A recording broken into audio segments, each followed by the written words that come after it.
contact. You boys take cover.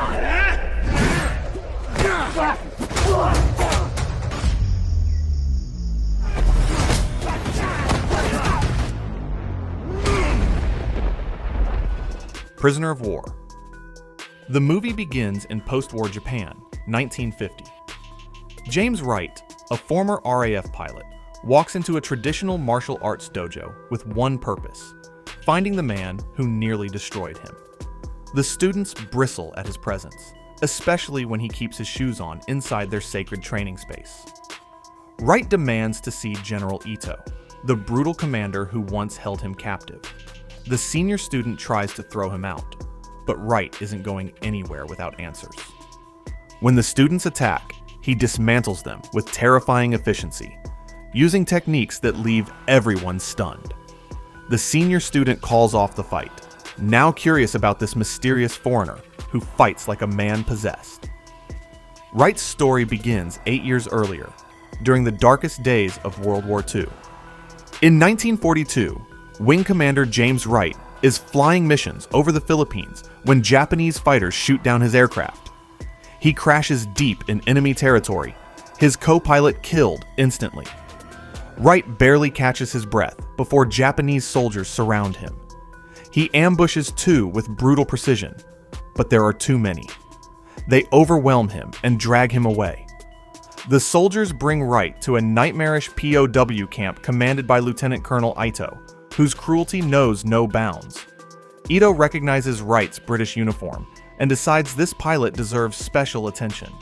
Instead of executing him outright, Ito orders Captain Hiroshi to take Wright deep into the forest and kill him away from prying eyes.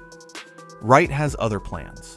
During the execution march, he turns the tables on his captors, using their own weapons against them. After cutting down Hiroshi and his men, Wright makes a desperate sprint into the jungle. Freedom seems within reach. Then he steps into a hidden trap and crashes to the ground, captured again. Back at camp, Ito personally strips Wright of his RAF badge, dog tags, and any reminder of his former life. When a junior officer suggests immediate execution for killing Hiroshi, Ito refuses with chilling calm. He wants Wright broken first, humiliated before the final blow. Death would be too easy. The camp is hell, where disease and starvation are constant companions. Ito forces prisoners to fight each other for entertainment, turning survival into a blood sport. The next day, guards throw Wright into a makeshift arena surrounded by jeering soldiers and terrified captives. A Japanese fighter steps forward to demonstrate their superiority. The fighter beats several prisoners with ease, knocking each man down methodically. Then, Ito commands Wright to fight to the death. Wright hesitates until rifles point at his head. With one devastating strike, Wright drops his opponent unconscious. To finish the fight, he unleashes a forbidden technique that leaves the entire camp in stunned silence. For the first time since capture, prisoners see someone who can stand against their tormentors. But victory comes with consequences. Ito is both furious and fascinated by Wright's skills. Instead of killing him, Ito makes Wright a living example, starving him and testing his limits. Weeks pass. Wright is dragged out again, tied to wooden poles, and surrounded by armed guards. His body is battered, his spirit nearly shattered. Ito uses the moment to break him completely, but when a guard strikes again, something snaps inside Wright. With raw determination, he overpowers multiple soldiers, turning their strength against them. Ito, enraged by this defiance, summons Wright to his office. He reveals the real reason Wright is still breathing. Allied forces are closing in, and Ito needs intelligence. He demands information about American positions and tactics, warning that when bombers arrive, everything will burn. Wright remains silent, refusing to betray fellow soldiers. Desperate for escape, Wright devises a plan during work detail. While prisoners create a distraction, he slips away and steals a radio from the guard tower. A beaten Filipino nurse spots him but stays quiet, understanding his desperation. That night, Wright attempts to contact Allied forces, but the radio only picks up Japanese and Tagalog transmissions. During his return, he discovers a crashed Allied plane hidden in the jungle. Back at camp, Wright confides in Gabriel, an American prisoner of Filipino descent who can translate Tagalog. Together, they plot to send a coded message to Allied forces. Their first attempt fails when they're forced to kill a guard who discovers them, alerting the perimeter. They barely make it back before roll call. The next morning brings fresh horror. Another prisoner is caught attempting escape, and Ito throws him into the fighting pit against 2 trained soldiers. Wright protests, citing international laws for prisoner treatment. Ito mocks him coldly. In this camp, only his rules matter, and anyone who disobeys pays the ultimate price. Enraged, Wright challenges Ito to single combat, calling him a coward. Ito dismisses the challenge and orders his men to drag Wright away. During their second escape attempt, Wright and Gabriel discover the sympathetic Japanese guard who has been secretly helping them. That night, Wright and Gabriel succeed in transmitting their location to Allied forces. They use Tagalog keywords and coded English to verify authenticity. Gabriel, fluent in multiple dialects, manages to communicate their exact coordinates and the number of prisoners still alive. The transmission includes critical intelligence about Japanese fortifications in the area. But when they return to barracks, Japanese soldiers are waiting. Just as punishment seems certain, aircraft engines roar overhead. Allied bombers unleash hell on the camp, turning the nightmare into chaos. Explosions rock the compound as prisoners rise in desperate rebellion. Guards scramble to maintain control while bombs rain around them.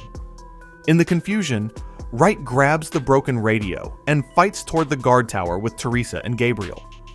The Filipino nurse, Teresa, reveals she has been secretly documenting Japanese war crimes, hiding evidence in her medical supplies. She hands Wright crucial intelligence about other prison camps in the region. The camp erupts into full-scale revolt. Prisoners who endured months of torture strike back at their captors. Teresa and Anna help Wright reach a working radio in the guard tower. From above, Wright sees guards lining up prisoners for mass execution, Ito's final act of spite before the Allies arrive. Gabriel calls for immediate extraction, while Wright opens fire from the tower, cutting down guards and giving prisoners a chance to scatter. The sympathetic guard who helped them tries to reach safety, but falls in the crossfire, dying feet from freedom. His sacrifice weighs heavily on Wright, knowing this man chose humanity over loyalty to his cruel commander. Collins, Wright's American cellmate, engages Captain Endo in brutal hand-to-hand combat. The 2 trade savage blows across the compound. Collins gains the upper hand, but just as he's about to finish Endo, other guards open fire, killing Collins instantly. His death fuels Wright's rage as he prepares for his final confrontation with Ito. In the midst of carnage, Wright confronts Ito in his command tent. The 2 men engage in brutal combat, 8 months of rage and hatred exploding between them. Their fight is personal, not just prisoner versus captor, but 2 warriors testing their skills against each other. Wright has the advantage until Gabriel pulls him away, urging escape before reinforcements arrive. As they flee, Captain Endo aims his rifle at them, but Ito, humbled and defeated, lowers the weapon and lets them go. This moment reveals a grudging respect between enemies who have pushed each other to absolute limits. The surviving prisoners regroup at Wright's crashed glider. Working frantically, they rig a tow line while Gabriel fires a flare to signal approaching rescue aircraft. Japanese soldiers close in for one final assault, but Allied fighters strafe the area, eliminating the threat. As they soar toward freedom, Wright doesn't celebrate. Looking back at the burning camp, he promises Gabriel and the others they'll return for prisoners left behind. The horror of Ito's camp will be etched in his memory forever, but survival means bearing witness to these atrocities. The rescue plane carries them to Allied territory, where Wright is debriefed about Japanese positions and prison camp locations. His intelligence proves crucial for subsequent rescue operations that save hundreds of other prisoners across the Pacific Theater. Medical examination reveals the extent of torture he endured: broken ribs, permanent nerve damage, and psychological trauma that will haunt him for years. Wright refuses extended treatment, insisting on returning to active duty as soon as possible. Military command initially resists his request, concerned about his mental state after months of captivity. Wright demonstrates his combat effectiveness during training exercises, proving he's still capable despite his ordeal. He participates in 3 more rescue missions before the war ends, each one driven by his promise to save those left behind. The guilt of survival weighs heavily on him, knowing that not every prisoner made it out alive. Back in 1950, Wright finishes his story in the dojo. The senior student reveals that General Ito died 2 years earlier from injuries sustained during the camp's liberation. Wright's journey for confrontation has ended before it began. As he turns to leave, the student stops him, returning Wright's war medals that Ito had kept as trophies. He asks Wright to demonstrate the forbidden technique their late master spoke of with such fear. Wright reluctantly agrees, stepping forward for one final demonstration.